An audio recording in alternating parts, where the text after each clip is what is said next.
Mais avant de développer ces titres, la ministre de la Santé, Marisol Touraine, a enfin répondu aux urgentistes de Wattrelos qui manifestaient début juillet contre la fermeture des urgences la nuit. Elle confie officiellement le dossier à l'Agence régionale de santé. Les urgentistes voient dans la disparition de 3 postes en octobre prochain une menace pour la survie des urgences et même de l'hôpital dans son ensemble. Yves Zernal et Laurent Dinardo.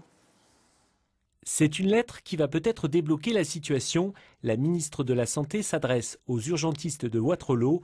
Marisol Touraine demande à l'Agence régionale de la santé d'examiner leur requête et de leur répondre. Une bonne nouvelle pour les défenseurs de l'hôpital. La lecture que nous en faisons, c'est que la ministre renvoie la balle à l'Agence régionale de santé et demande clairement à l'Agence régionale de santé de se positionner sur le dossier des urgences de l'hôpital de Wattrelos.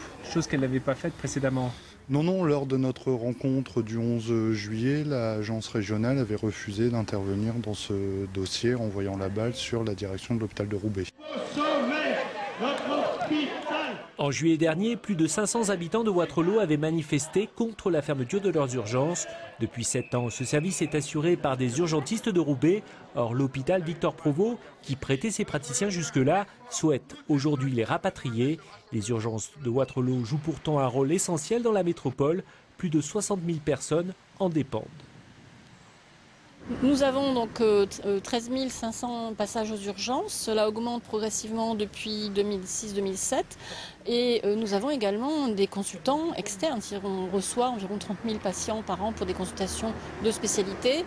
Une réunion des représentants des médecins et des directeurs des hôpitaux de Roubaix, Tourcoing et Wattrelos est prévue le 23 août prochain. Sous la direction de l'ARS, une réponse aux inquiétudes des urgentistes sera peut-être donnée.